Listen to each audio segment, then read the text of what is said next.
Good morning, everybody. It's Tom Abbott with MyMidtownMojo.com.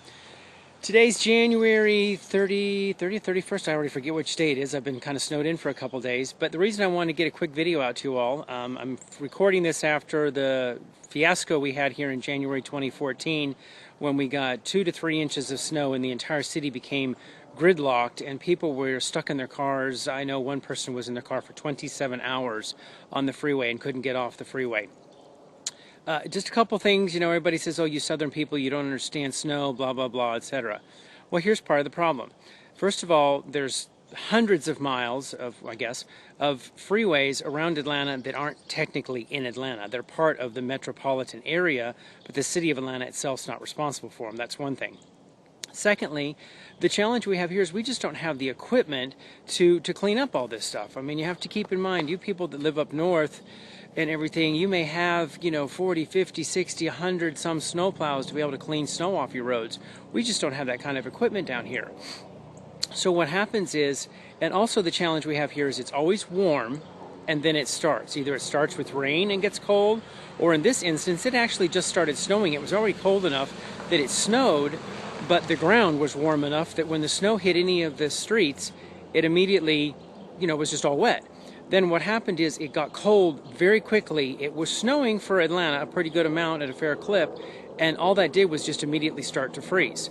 Second problem we had was everybody left work all at the same time between noon and 3 p.m. to try and get home, and the freeways just became an absolute bigger than normal rush hour in the middle of the day, and then add ice on top of it.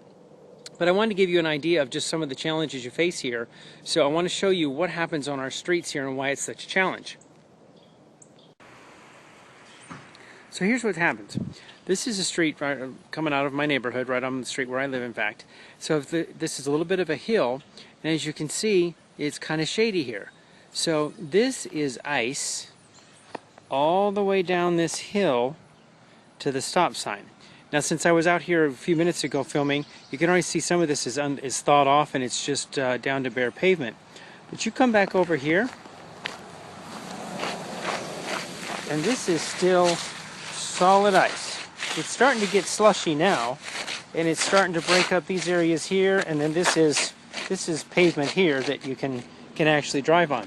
But this is one of the big challenges we have in Atlanta. So you go to get off of a freeway interchange, and a lot of times they're on a hill, and you go up that hill and you have to slow down or stop, and there's all this ice right here. I'm trying to get in a little bit different spot so you don't get so much light there. And whoa, I almost fell down right there, see? And you're dealing with all this ice trying to get up these hills. So what you want to do is if you encounter a hill in Atlanta, use your transmission, use your low gear, use the weight of your car to slow down. Don't just slam on your brakes. And that'll help you keep from losing control of your car and sliding into the ditch or sliding into something. Sure, there's some hills that are going to be so steep you probably shouldn't be trying them in the first place, but a gradual hill like this, that would be the easiest way to keep from plowing into somebody and wrecking your car.